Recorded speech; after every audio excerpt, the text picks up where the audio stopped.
when you have talent, you are given another chance. Here's Chris Mannix. We've heard a lot of opinions over the last 24 to 48 hours about what the Blazers got back in return. Ostensibly, what they got back is DeAndre Ayton, Jrue Holiday, a first-round pick, and 2 pick swaps. There's been some criticism, Portland. Should they have gone a different direction? Should they have looked down in Miami? Was there a better offer there?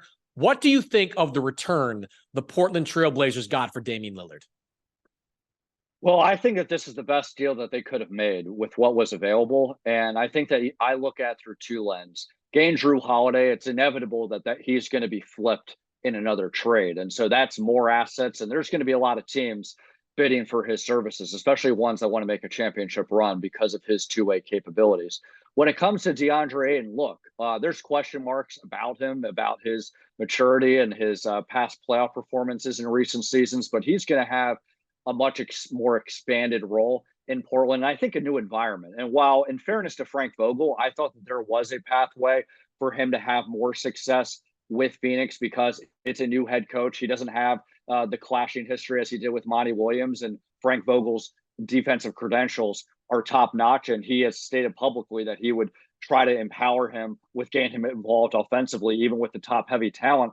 It's just the writing on the wall was there with just that the roster construction was going to be built around Kevin Durant, Devin Booker, and Bradley Beal producing offensively. And here in Portland, clearly he's going to be able to expand his game. And while, you know, the idea that he could mentor young guys, he needs mentoring himself. But I think that this could be a very good opportunity for him to have that fresh start and to feel very empowered in the process. And look, Chauncey Billups is a really good coach. And, you know, I know that there's obviously been growing pains that Portland's gone under his tutelage, but he is a guy that I think that can bring the best out of him and find that sweet spot of holding him accountable and also making him feel empowered. But because of the roster construction, it's going to be by design that he's going to feel empowered because he's going to have a bigger role. So I think Joe Cronin deserves a lot of credit for how he handled this situation. There was a lot of pressure on him, Mark, going back to early July when Lillard asked out. He asked specifically to be traded to Miami. Miami made an offer of some substance. There was a lot of pressure on him to get a deal done, give Damian Lillard what he wanted, and to just get this over with, to move on from Damian Lillard. But Joe Cronin didn't do that. He stuck by his belief that if you gave it time, competitors would emerge. I don't think that the Blazers ever ruled out the idea of trading Lillard to Miami. They just wanted some competition for him. And over the last couple of weeks, competition emerged. It emerged in the form of the Toronto Raptors, which had a clear interest in Lillard. And then as recently as a couple of weeks ago, it emerged with the Milwaukee Bucks, who, you know, faced, as you said earlier, a lot of pressure from Giannis to get better or risk losing him, or at least having him not sign a contract extension next summer, which would have been catastrophic for Milwaukee. So Joe Cronin did the right thing and let this thing play out to this point to give himself and give the Blazers some options when it comes to Damian Lillard.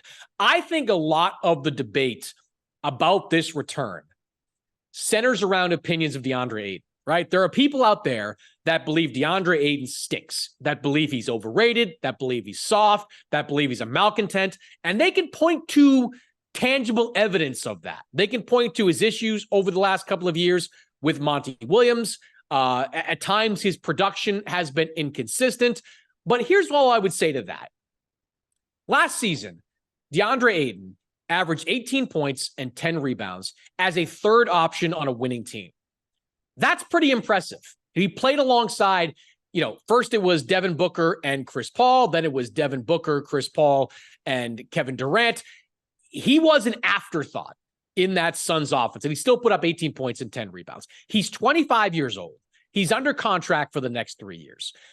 I don't think it's a stretch, Mark, to say next season DeAndre Ayton is going to average in excess of 20 points per game.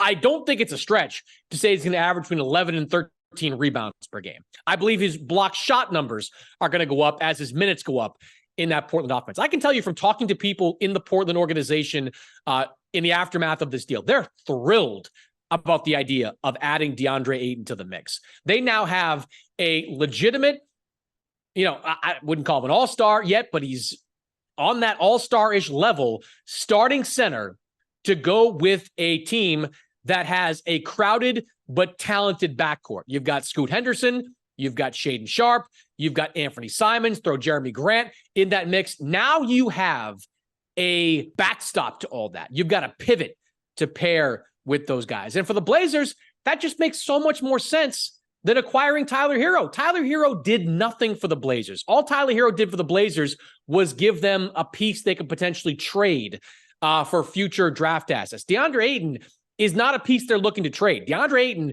is a player that they believe at 25 can grow with their group of 19, 20, 21-year-olds that they've currently got on the roster. And I'll be honest, I think they're right. I think DeAndre Ayton has been, I don't want to say unfairly maligned, because I think he's brought some of it on himself, but I think the negatives that have been out there about DeAndre Ayton have been overblown when compared to the positives. I think the positives are going to be really good for Portland. I think they're going to get a player that's going to be motivated, a player that's going to get an enhanced role, a player that fits with their roster construction. I think DeAndre Ayton, Mark, makes a lot of sense on this Portland roster, and I think that's why this is a pretty good deal for the Blazers.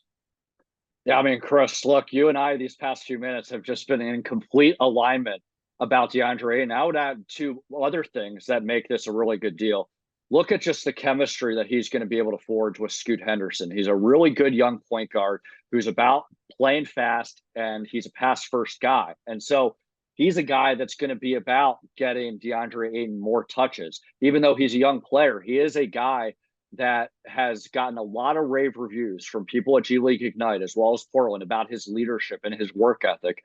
And so he's going to set a good example with DeAndre Ayton about putting in the work without having, the demonstrative lectures that maybe he got, from Chris Paul and other people in Phoenix. And that's not to say that they weren't incorrect. Like, all those criticisms are valid, but I think because of the environment, I think that this can bring out the better of DeAndre Ayton. The other part is who they gave up with Nurkic. I mean, Nurkic, he's a really great center, great defender, but his durability, he has had a lot of injury issues. I would call him great defender. Let's I'm pumping the brakes on great defender with Yusuf Nurkic. I'm pumping the brakes there. How about serviceable defender? Serviceable, yes, he's serviceable, yes. And he's a good screen setter, and he's a good passer. So I think those things work in his favor.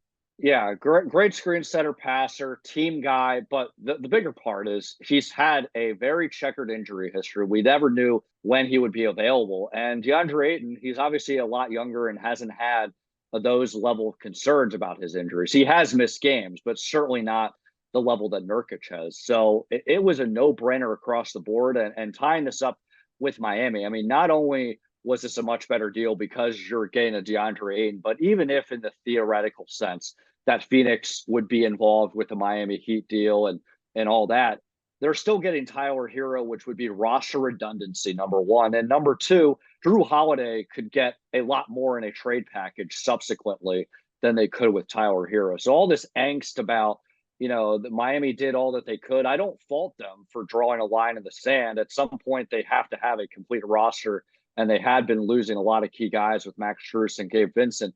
But this idea that Portland wasn't negotiating in good faith, I just don't buy it. They just looked at what the roster was available from all the other teams and made their decision accordingly.